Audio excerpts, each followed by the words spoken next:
Shanti Mantra. Om Sahana Vavatu Sahano Bhunaktu Sahaviryam Karavavahai Tejasvinavaditamastu ma vidvishavahai. Om Shanti Shanti Shanti. Om Sham no Mitra Sham Varunaha Sham no Bhavat Varyama Sham na Indro Brihaspatihi Sham no Vishnurukramaha.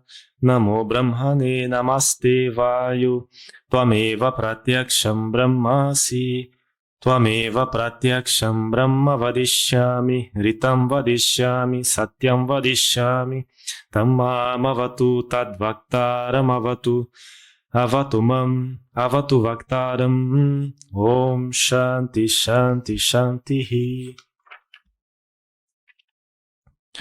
Om Madhuvata Ritayate Madhuksharanti Sindavaha Madvirna Santuoshadehi Madhunakta Mutoshasi Madhumat Partivagum Rajaha Madhudorastunav Pita Madhumano Vanaspatihi Madhumagum Astu Suryaha Madvirgavo Bhavantunaha.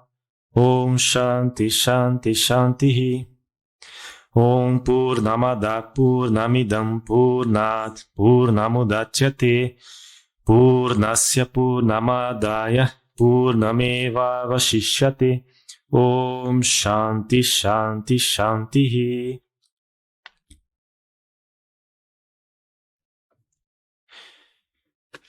Os mantras védicos são muito antigos e poderosos. Repetir, contemplar ou ler esses mantras traz energia, paz, liberdade e conhecimento. Eles também purificam o ambiente. Os Shanti Mantras são selecionados dos 4 Vedas. São conhecidos e cantados há milhares de anos para espalhar a paz. Om, possa o Ser Supremo nos proteger. Possa Ele nos alimentar. Possamos trabalhar juntos com grande energia. Que nosso estudo seja frutífero. Que o amor e a harmonia estejam entre nós. Om, paz, paz, paz. Om, possa a deidade que preside o dia ser-nos propícia. Possa a deidade que preside a noite ser-nos propícia. Possam os deuses de força e intelecto ser-nos propícios. Que o Senhor onipresente nos seja propício. Adoração a Brahman. Adoração ao controlador das atividades. Que Brahma me proteja, que Brahma proteja o Mestre. Om, paz, paz, paz. Om, possam os ventos trazer-nos felicidade. Possam os rios trazer-nos felicidade. Possam as plantas dar-nos felicidade. Possam os céus dar-nos felicidade. Possam a noite e o dia conceder-nos felicidade. Possa o pó da terra trazer-nos felicidade. Possam as vacas dar-nos felicidade. Possam as árvores dar-nos felicidade. Possa o sol inundar-nos de felicidade. Om, paz, paz, paz. Om, o Ser Infinito é o Absoluto. Este universo é o Absoluto. O Absoluto originou-se do Absoluto. Nascido do Absoluto, ele permanece sem transformação alguma. Eu sou esse Absoluto. Om, paz, paz, paz. Boa tarde a todos. Boa tarde. Hoje nós vamos falar sobre um assunto que é bem recorrente quando o assunto é religião, quando o assunto é vida espiritual. Vamos falar sobre oração. O que é a oração dentro do hinduísmo, dentro das religiões, qual a importância da oração. Então, o que seria uma definição bem razoável do que é oração dentro da religião? Podemos dizer que a oração é o anseio mais profundo da alma. Nós temos anseios, diversos tipos de anseios, mas o anseio mais profundo da nossa alma em direção à realidade suprema, isso é a oração. Nós sabemos que existem diversos santos, diversas grandes personalidades que tiveram iluminação, realizaram Deus. E para essas personalidades, Deus era mais real do que é este mundo para nós.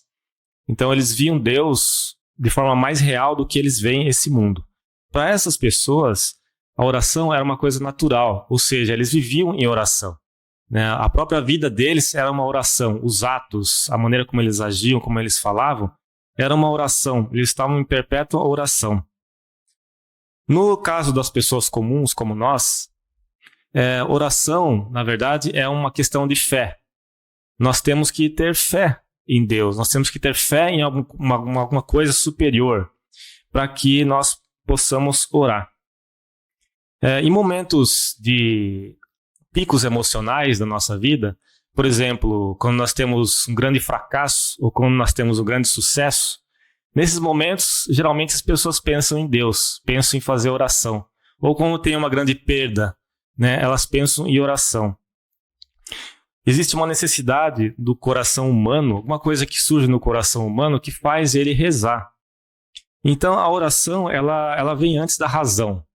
Você primeiro reza e depois você vai raciocinar por que você está rezando ou de onde que veio aquele impulso. Não é uma coisa racional. É um impulso que vem dentro de nós que transcende a razão. Primeiro nós rezamos e depois que vem a razão. Sempre tem um questionamento, né, entre as pessoas, religiosas ou não, se existe a necessidade de oração. Qual é a eficácia, qual é a necessidade de oração? Nós precisamos mesmo rezar? Para aqueles que não acreditam em Deus, é bem fácil falar, não preciso rezar porque Deus não existe. Não, bem simples, né, a solução dessa questão. Então, se não existe Deus, para que eu vou rezar? Simplesmente vivo a vida. Mas, para aqueles que acreditam em Deus, também surge a dúvida. Porque algumas pessoas falam, se tudo está regido pela lei do karma, se existe a lei das naturezas, as leis da natureza, que é tudo regido de forma científica, por que eu vou rezar? O que isso pode mudar na minha vida? Deus pode mudar essas leis? Né? E surge esse questionamento. Principalmente com o crescimento da ciência, né, da tecnologia, da revolução científica, a revolução tecnológica, o ser humano ele começou a questionar a sua fé. Nós temos um questionamento, será que realmente as coisas são resolvidas com a fé ou eu posso resolver tudo de forma científica com a razão? Né? Então surge a questão de que eu não tenho necessidade de rezar, na verdade. Eu posso tentar resolver tudo de forma racional. Então é muito difícil. Em primeiro lugar, é muito difícil você tentar provar para uma pessoa que não acredita em oração, que a oração tem eficácia, que a oração é bom, que você precisa orar. Porque qualquer prova que nós quisermos dar em favor da existência de Deus ou não, vai falhar se a pessoa não tiver preparada para receber aquilo. Então, isso é uma coisa muito pessoal. Você pode tentar explicar para a pessoa que a oração é bom, que a oração faz bem, que tem eficácia, mas se a pessoa não acredita, não vai ter nenhum efeito nessa pessoa. Porque, principalmente as pessoas que estão envolvidas nas coisas do mundo, o nível mental não consegue captar coisas sutis. Então, quando você fala da eficácia da oração, isso não entra, na cabeça da pessoa, ela não consegue entender se a oração é eficaz ou não.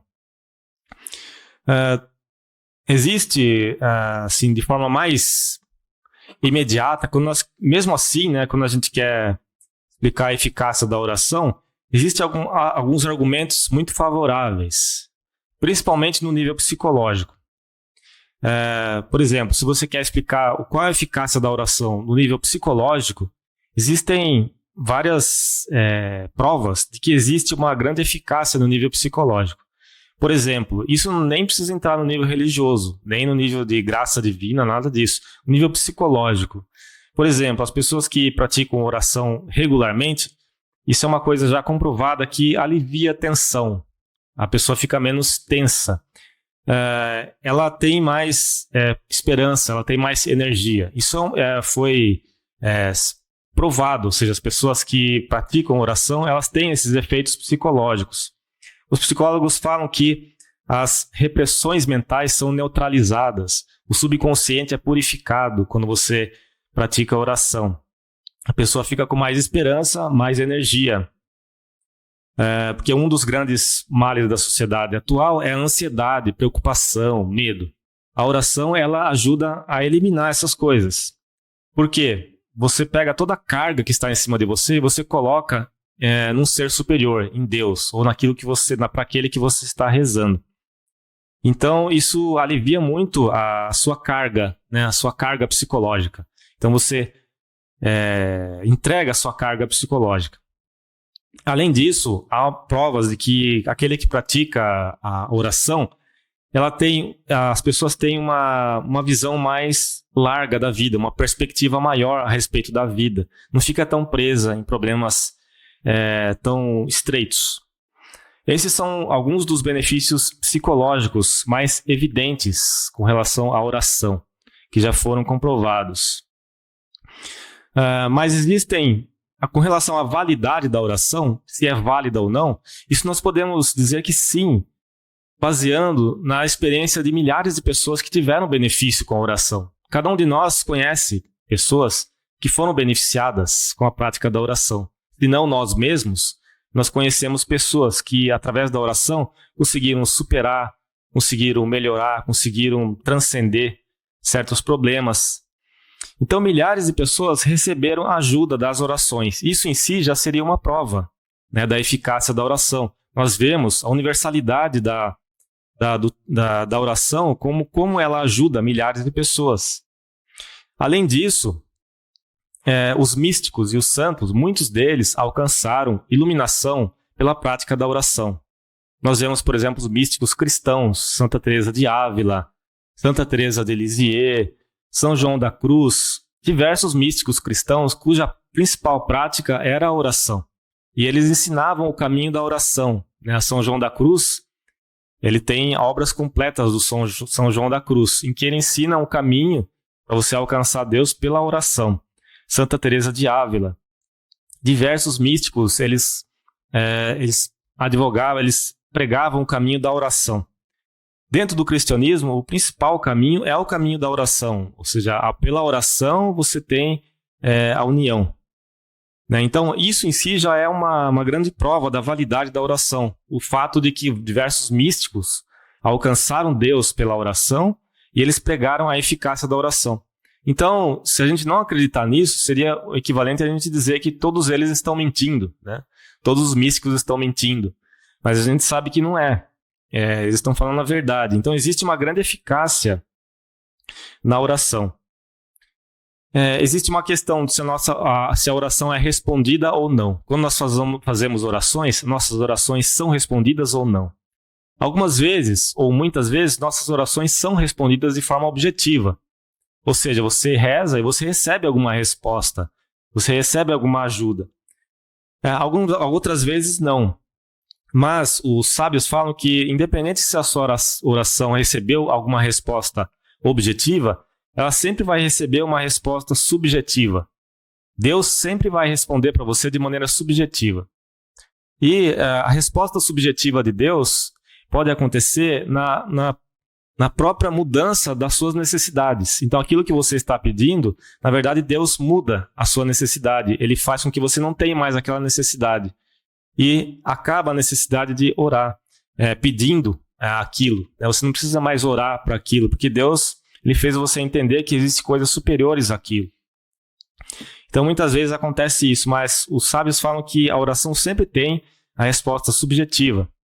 Sri Ramakrishna, uma citação de Sri Ramakrishna a respeito de oração.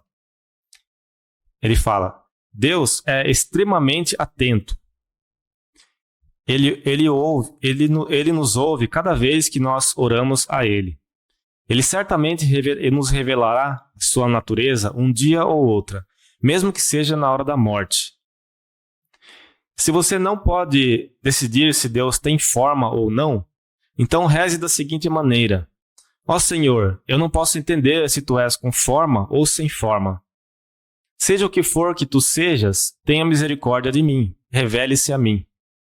Então, mesmo que você não saiba se Deus tem forma ou Deus não tem forma, ou se você não tem fé, ou eu não tenho fé, Uma maneira de orar para Deus é justamente pedindo fé. Falei, eu não tenho fé nenhuma, eu não acredito em Deus, por favor, me dê fé. E Ramakrishna dizia que Deus, ele sempre dá fé para aquele que pede. Então, a resposta objetiva, às vezes acontece, às vezes não. Mas a resposta subjetiva sempre acontece. Deus sempre nos responde de forma subjetiva.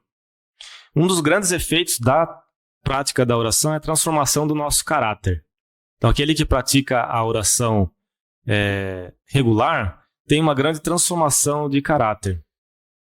E se todas as pessoas praticassem isso, a sociedade seria muito melhor. Se todas as pessoas tivessem o hábito da oração, a sociedade seria muito melhor. Porque muitas coisas que são acontecidas no mundo de ruim são feitas por pessoas que não conseguem encarar suas próprias consciências. As pessoas não conseguem encarar aquilo que ela é. E ela segue fazendo o mal. Mas se ela se voltasse para dentro, praticasse a oração, ela ia entender o que ela está fazendo e muitos dos males da sociedade iam acabar. Agora, a oração ela está muito ligada à questão da fé. Então, muitos falam que a oração é um exercício da fé. Para você fazer a oração, você tem que ter fé. Então, é uma coisa que nós temos dentro de nós, que nós temos uma necessidade dentro de todos nós, de alcançar um certo santuário, de ter um refúgio. Nós temos uma necessidade de alcançar um refúgio interno. Por exemplo, toda criança ela tem uma necessidade de ter a sua mãe como refúgio. Então ela considera que a sua mãe ela tem o poder, ela tem competência, ela pode nos dar refúgio. Toda criança ela considera a mãe como o máximo. Da mesma maneira, o ser humano ele também tem essa necessidade de, mesmo depois que ele se torna adulto, ele tem essa necessidade de um refúgio estável. Assim como uma criança tem a necessidade do refúgio estável da mãe.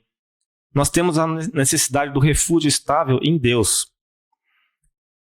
Então, 4 coisas são comuns em uma pessoa que pratica oração. Primeira coisa, a pessoa geralmente tem uma religião. Ela tem uma crença e um caminho que vai levar você para Deus. Então, essa é a primeira coisa. A segunda coisa é que a pessoa ela acredita em um poder onipotente. Então, ela tem fé em um caminho e ela acredita que existe um poder onipotente. A terceira coisa daquele que pratica a oração é que a pessoa sente um sentimento de desamparo. Eu estou desamparado de uma forma ou outra, então eu tenho que buscar um amparo. Esse é o terceiro pré-requisito da quem pratica oração. E o quarto é um desejo de alcançar um refúgio estável. Então ela se sente abandonada e ela tem um desejo de alcançar um refúgio estável. Então por isso alguns místicos falam que o sentimento de abandono, ou seja, quando você se sente que você está você não tem mais para onde ir, que acabaram-se as oportunidades, se você se sente desamparado, eles falam que isso é um campo fértil para você desenvolver espiritualidade, às vezes, porque é o momento que você mais se entrega a Deus, você mais busca refúgio. É o momento que você quer realmente um refúgio estável. E geralmente são nesses momentos que nós temos o maior progresso espiritual, quando nós nos sentimos desamparados. Então, às vezes, o desamparo na vida é uma bênção disfarçada. Você se sente desamparado, mas na verdade é um preâmbulo para você buscar Deus de forma mais intensa. Existe uma palavra dentro do hinduísmo, dentro das escrituras hindus, que é o equivalente de fé aqui no Ocidente, chamado Shraddha. Shraddha é uma qualidade, na verdade traduzido como fé, mas é superior à fé comum. O que é Shraddha? Shraddha é um impulso de seguir para frente de forma positiva, tendo uma fé em si mesmo e uma fé em Deus. Então, Shraddha é essa qualidade. Você tem uma qualidade ligada com a força. Ou seja, você tem uma fé em Deus que faz com que você tenha força. Então, a sua fé gera força. Quanto mais fé você tem, mais força você tem. Porque quanto mais você se aproxima de Deus, mais você se aproxima da fonte de toda energia. Isso é um fato. Porque Deus é a suprema energia. E quanto mais você se aproxima dessa fonte de suprema energia, mais força você tem também. Por isso que dizem que a oração dá força, porque você cada vez mais se aproxima dessa fonte de energia. Se nós estudarmos, por exemplo, a vida de São Francisco de Assis, por exemplo, né, nós vemos quanta força ele tinha, apesar de ser uma pessoa que tinha abandonado tudo, né, nem roupa ele tinha direito, ele usava uma roupa rasgada, mas ele tinha uma grande força, ele enfrentava todo mundo assim, no nível espiritual. Né, não existia ninguém que pudesse tirar de São Francisco a fé que ele tinha. Né? Inclusive ele foi falar diretamente com o Papa 2 vezes. Então a intensa fé que ele tinha, essa energia que ele tinha, de onde que vinha? Vinha do poder de oração que ele tinha também. Ele tinha um grande poder de oração. Mahatma Gandhi, por exemplo, ele tinha um hábito regular da oração. E ele pregava que todos nós deveríamos ter esse hábito, e que isso que nos dá força. Nós nunca poderíamos abandonar esse hábito. Outra grande personalidade que pregava a oração é o Padre Pio. O Padre Pio, não sei se vocês já leram a vida do Padre Pio, é recente, né, a biografia do Padre Pio. E ele pregava muito a questão da fé através da oração. Ele falava, nunca abandone a oração, porque é a oração que vai dar força, a oração que vai conduzir a sua vida espiritual. Ele dizia, tenha a oração como se fosse o leme da sua vida, ou seja, através da oração que você vai conduzir a sua vida. Então a oração ela é capaz de nos dar força. Além disso, quando você começa a fortificar a sua fé e você começa a ter mais força, você começa também a transmitir essa força a quem está à sua volta. Você começa a transmitir essa fé a quem está à sua volta. Isso é uma coisa que é observável. Se nós vermos isso no nível extremo, nós vemos, por exemplo, que as grandes encarnações divinas, que eram a própria fé encarnada, né? Jesus, por exemplo, eles apenas com uma palavra, ele fazia a pessoa seguir. Ele falava, abandone tudo e me siga. Né? Ele falou para Pedro isso, abandone o que você tem e me siga.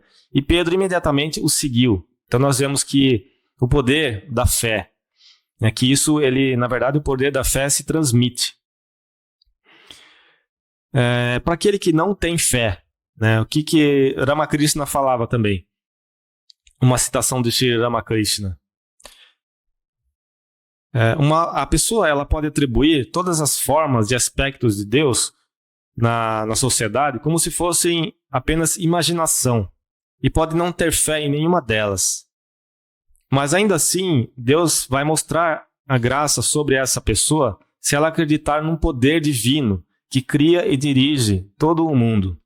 E rezar para esse poder divino da seguinte maneira: ó Deus, eu não conheço a tua natureza real. Por favor, revele a mim como é a tua natureza. Então, mesmo que a pessoa ela não tenha fé em nenhuma religião formal, ela não tenha fé em nenhum tipo de imagem, se ela tiver fé em um princípio divino superior, um poder superior, e rezar para esse poder com intenso anseio, né, que, ó Deus, eu não sei qual é a sua natureza real, eu não sei o que tu és, eu não sei se tu és com forma, sem forma, eu não sei nada sobre você, Deus. Então se revele a mim. Né? Esse tipo de oração que Ramakrishna dizia que nós devemos fazer, se nós não temos nenhum tipo de fé, então nós podemos fazer esse tipo de oração.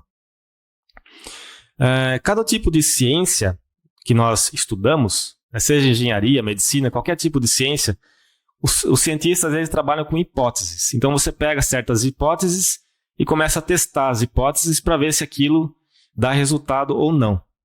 Na vida espiritual, nós também temos que fazer da seguinte maneira: se nós não temos uma experiência de fé, nós temos que pegar aquilo que os mestres falam e tentar verificar pela nossa própria experiência se aquilo é verdadeiro ou não.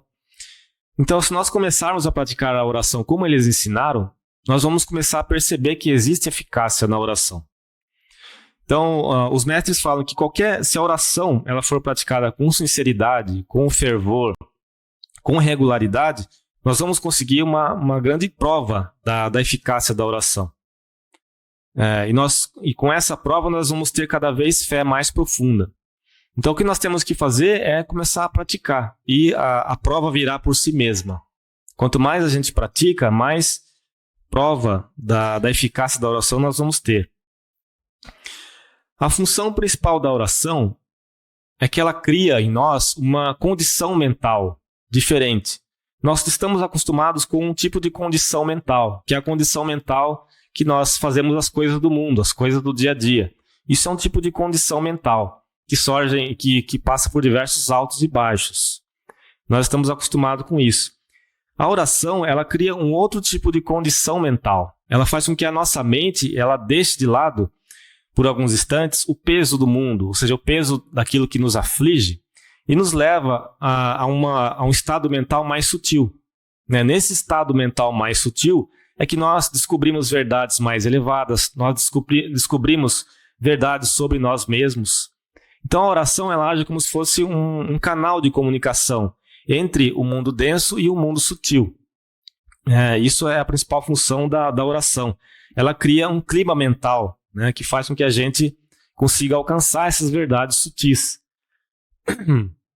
Nós vemos muitas vezes que na vida, às vezes, quando nós ouvimos uma música que inspira, ou nós vemos uma paisagem que inspira, nós sentimos imediatamente que a nossa mente se eleva, Nós sentimos como se tudo parasse. E naquele momento é como se não existisse nada, só apenas que um sentimento mais elevado, um sentimento mais sutil. Os mestres falam que a oração ela tem a função de fazer a sua mente alcançar esse nível de sentimento, esse nível de deixar a sua mente cada vez mais sutil para alcançar esses níveis sutis, onde você tem a noção do que é a verdade sutil. Então essa é a função principal da oração. Mudar o clima da nossa mente, ou seja, mudar a nossa condição mental, fazer com que a gente alcance condição mental mais sutil. O que é essencial para a eficácia da oração? Primeira coisa é sinceridade. Nós temos que realmente ser sinceros nessa prática. Senão nós não vamos ter sucesso. Sri Ramakrishna fala sobre isso, sobre a sinceridade. Ele fala: quando a mente e a fala se unem em uma busca ansiosa para pedir alguma coisa, essa oração é respondida. Mas não há nenhuma utilidade nas orações daquele que diz apenas com a boca: ó Senhor, tudo isso é teu, mas ao mesmo tempo pensa em seu coração que tudo lhe pertence. Então, aqui Ramakrishna dizia que para a oração ser bem sucedida, nós temos que fazer uma coisa, nós temos que unir a fala com o pensamento. Nós não podemos falar uma coisa e pensar outra. Aliás, isso é uma prática espiritual. Isso é o que é ser sincero. Os pensamentos e ações e palavras estarem em uníssono, estarem juntos. Então nós não podemos falar uma coisa na oração e ao mesmo tempo pensar outra. Falar: ó Deus, eu entrego tudo a ti, tudo é teu, nada me pertence. Mas no momento seguinte você está brigando por causa de uma pequena coisinha que alguém pegou de você. Então nós temos que observar como anda a nossa mente. Se você realmente está entregando tudo para Deus, isso se chama sinceridade. A sua fala e sua mente tem que estar em uníssono. Você fala uma coisa, ao mesmo tempo você pensa aquilo. Você não tem uma duplicata, a sua mente não se divide em dois. Ela pensa e ela fala a mesma coisa. Uma outra coisa essencial no caminho da oração é a qualidade da humildade. Muito se fala nas religiões a respeito da humildade. Por quê? Porque um dos principais obstáculos no nosso estado de seres encarnados é o nosso sentimento de ego, o nosso egoísmo. Egoísmo, egotismo, são palavras parecidas com significados um pouquinho diferentes, mas o nosso sentimento de ego, o sentimento de que tudo gira ao redor do nosso ego. Isso é o grande obstáculo. A nossa educação moderna, a nossa sociedade moderna, ela está criando uma visão cada vez mais individualista. Então sou só eu. É como se você fosse uma ilha. E isso tem uma tendência a aumentar o nosso egoísmo também. Então as pessoas se tornam cada vez mais egoístas, egocêntricas. Mas ao mesmo tempo, nós temos uma necessidade daquele santuário interno que eu falei logo no início. Todos nós temos uma necessidade de ter um santuário interno, de se entregar a um poder superior. No hinduísmo, tem muito a questão do guru, né? Então, quando você busca auxílio espiritual, você primeiro busca o auxílio do guru. Então, é como se você estivesse se entregando ao auxílio de um ser humano. A nossa mentalidade ocidental às vezes reluta com a gente se entregar a um ser humano, né? Por exemplo, um guru. Eu vou me entregar à vontade de um guru. Isso tem a ver com a nossa visão individualista. Não, eu sou o fazedor do meu próprio destino. Por que eu vou me entregar a um ser humano? Mas na Índia não. Na Índia eles buscam a ajuda de um guru se você quer progredir espiritualmente. Mas mesmo nós, as pessoas da sociedade ocidental, se não querem ter um guru ou se entregar a um ser humano que pode ajudar espiritualmente, é de grande ajuda você reconhecer que existe um poder superior, né? Existe um poder superior que está guiando tudo. E se entregar com humildade a esse poder. Isso é o sentimento de humildade. Existe um grande benefício psicológico no ato de desabafar, né? Quando a pessoa desabafa com outra pessoa, é como se ela deixasse uma grande carga, né? Uma carga psicológica. E a mesma coisa nós podemos fazer com Deus, nós podemos desabafar para Deus. Isso também tem um grande benefício psicológico e espiritual também. Isso é o cerne, por exemplo, da prática da confissão na Igreja Católica. A confissão tem isso como base, ou seja, a pessoa como se ela se livrasse psicologicamente daquela carga, daquilo que está no coração dela. Tem um grande benefício. Então, se nós temos que desabafar com alguém, que seja Deus. Nós podemos nos desabafar com Deus, conversar com Deus. Existe um grande benefício em conversar com Deus como se Ele fosse o seu amigo, como se Ele fosse seu pai.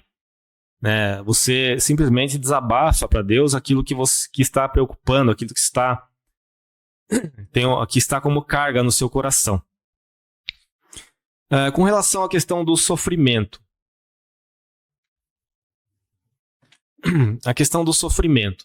O sofrimento também é uma questão que se discute muito na vida espiritual, chega até a ser uma questão metafísica. Qual é o surgimento do sofrimento, qual é a necessidade do sofrimento, se existe Deus, por que Ele criou o sofrimento? Então é uma questão difícil de discutir. Mas o que o Bhagavad Gita fala que o sofrimento ele pode ser também um caminho espiritual, dependendo da maneira como você o encara. Então existe no capítulo 1 do Gita, quando Arjuna está reclamando, quando Arjuna está desanimado, e esse capítulo é chamado Vishada Yoga, ou seja, a yoga do desânimo, ou a yoga ele estava desanimado, ele jogou as armas, né? E ele não queria mais lutar. Então isso é um tipo de yoga, porque é nesse momento, como eu falei, né, que você mais se entrega a Deus, no momento que você está desamparado. Então, quando tem sofrimento, quando tem coisas que nos perturbam, é nesse momento que você é capaz de se entregar mais a Deus. Então, por isso que isso é considerado também como uma yoga. Tem uma frase que diz que o sofrimento é uma porta que leva a Deus, e a oração é a chave que abre essa porta. Então, essa é uma frase até para se guardar, né? Escrever num caderninho, né? O sofrimento é uma porta que leva a Deus. E a oração é a chave que abre essa porta. Então, nós não podemos encarar o sofrimento como uma coisa que acontece de forma fortuita em nossa vida. Ele tem um propósito, porque nada na nossa vida acontece sem propósito, né? Então, se nós estamos sofrendo de alguma maneira ou outra, tem algum propósito. E muitas vezes é através do sofrimento que Deus quer fazer com que a gente se volte para Ele.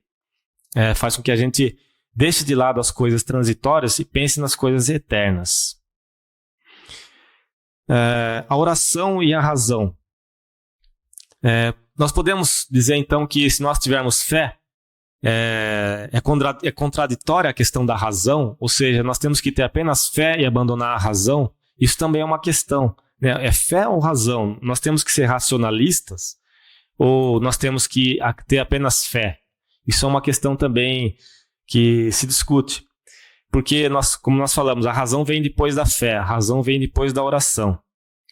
Nós vemos, por exemplo, que até mesmo dentro de algumas escolas budistas, que se prega muito a questão da razão, né, em detrimento da oração, mesmo nessas escolas budistas, eles pregam a oração também. Então, nós vemos que a razão ela pode ajudar a oração. Nós não podemos nunca abandonar a razão na nossa vida.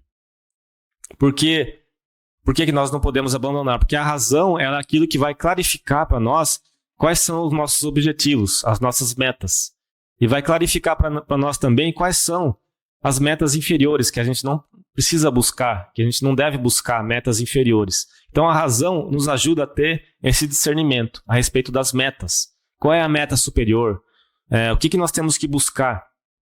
E a razão vai nos ajudar a ter esse tipo de discernimento. Então a razão e a oração devem ser praticados juntos. A razão ela ajuda a oração, porque ela clarifica para nós quais são os objetivos finais, os objetivos principais. Nós não podemos deixar nos levar apenas por sentimentalismo ou uma fé sem razão. Nós temos que ter razão também, né? Os dois têm que seguir juntos.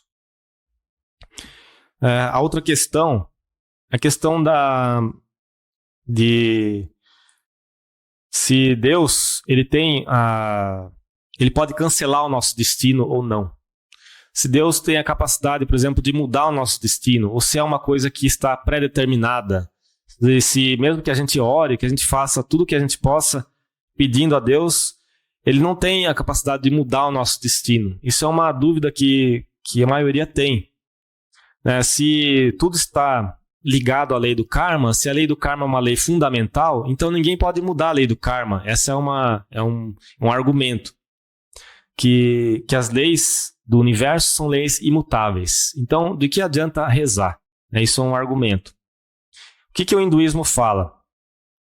O hinduísmo fala que a lei do karma, a lei da causa e o efeito, é uma lei válida. A lei da ação e reação é uma lei válida. Mas, ao mesmo tempo, dentro do hinduísmo, até mesmo dentro do Bhagavad Gita, está mencionado que Deus é aquele que dá o fruto da ação.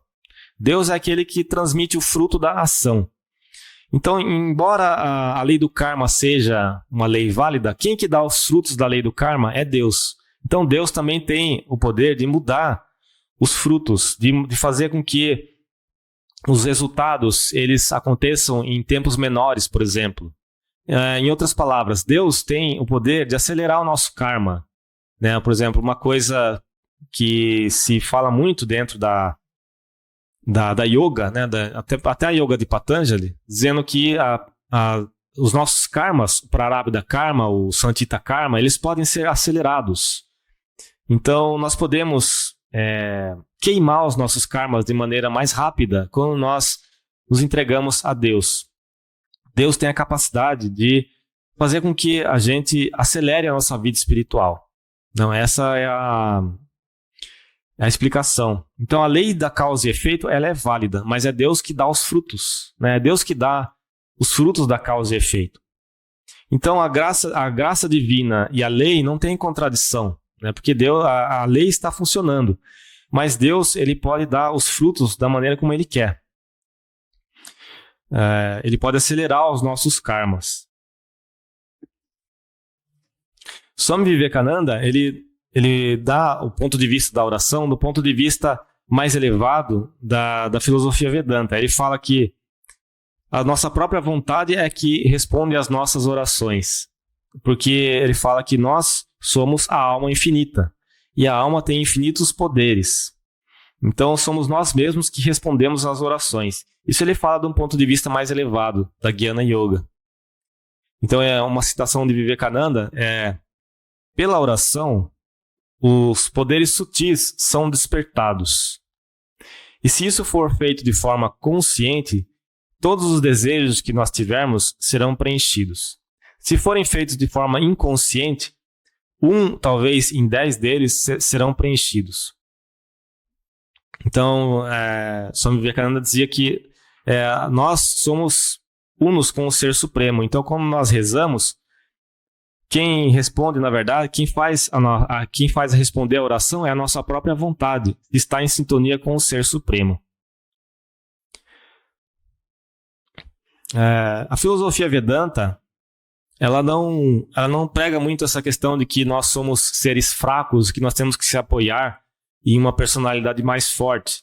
Nós temos que entregar a uma personalidade suprema porque nós somos fracos e pecadores.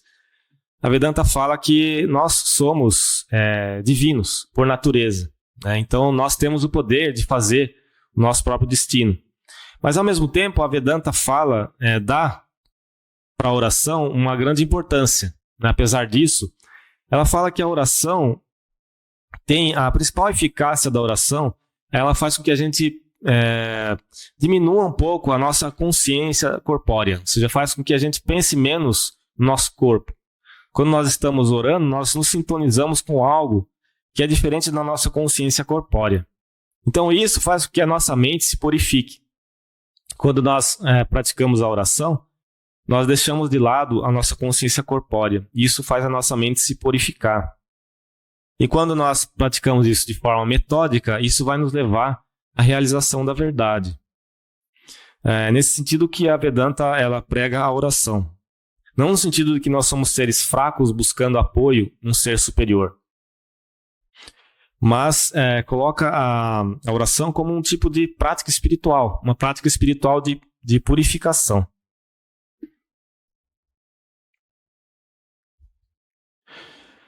A oração em grupo. Geralmente a oração ela é uma coisa muito pessoal, muito privada, muito subjetiva. Você vai fazer de você para você mesmo. Tem um livro, The Cloud of Unknowing, em português é traduzido para A Nuvem do Desconhecido.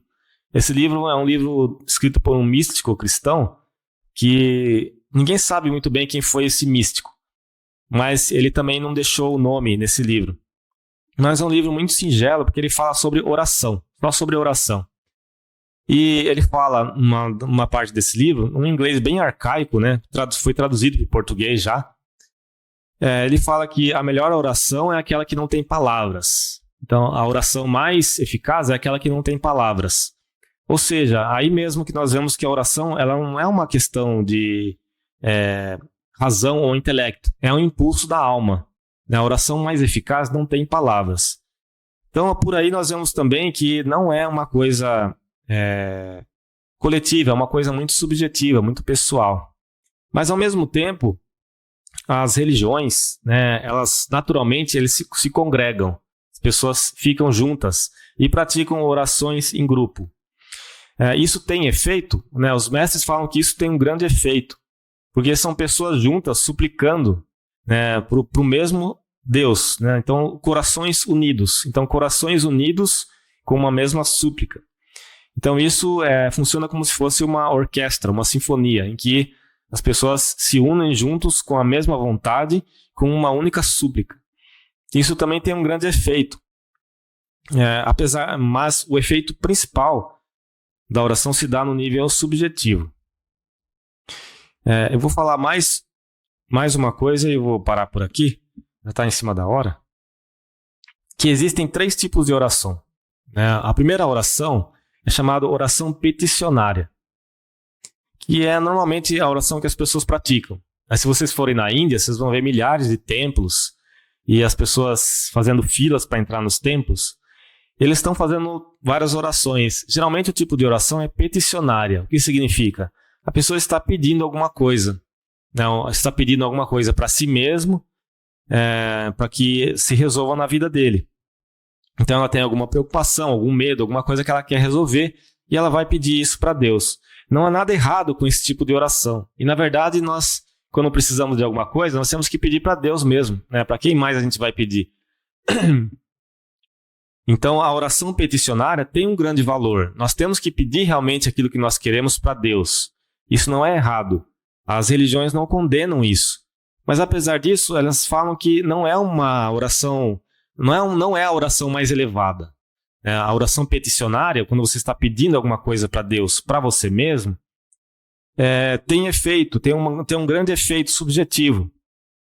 Gera confiança, gera entusiasmo, gera paz.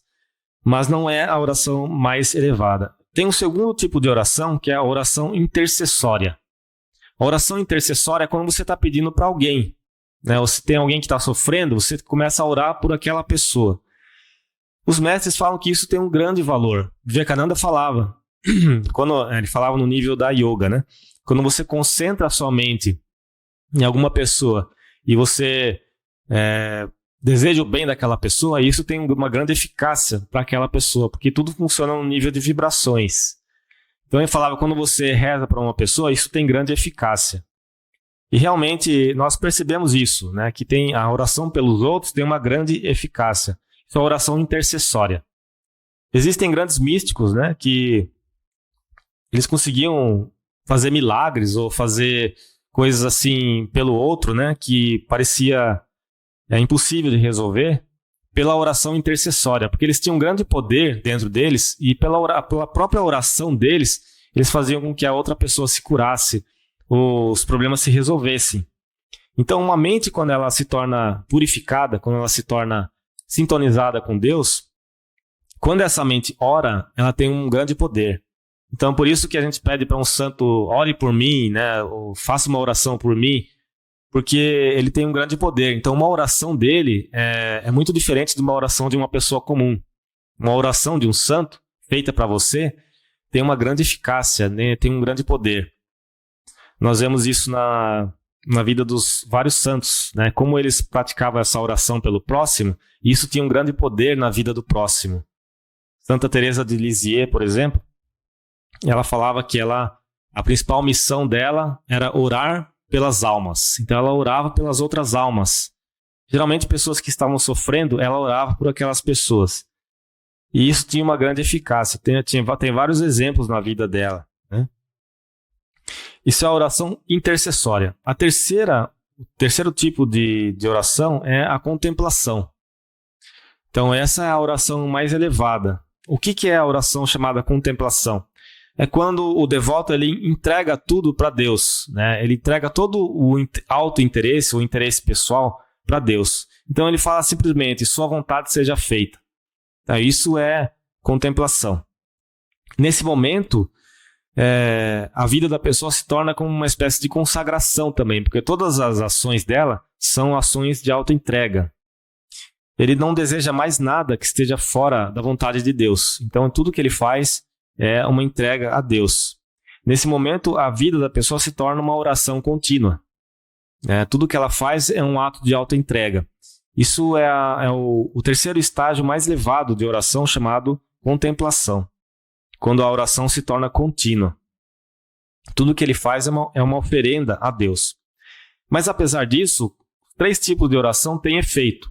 Tanto a oração peticionária, intercessória, quanto a contemplativa, as 3 têm um grande efeito no nosso caráter. Melhorar o nosso caráter, melhorar a nossa conduta.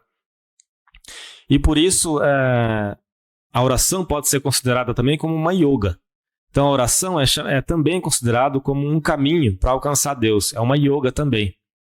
Dentro do hinduísmo, a gente chamaria a oração de upasana. É um caminho válido para você alcançar Deus. É uma sadhana, uma sadhana independente, ou seja, você pode alcançar Deus apenas pelo caminho da oração. É uma sadhana independente. E está dentro da Bhakti Yoga. A oração é uma prática da Bhakti Yoga. E exige de nós uma certa fé. Nós temos que praticar a fé.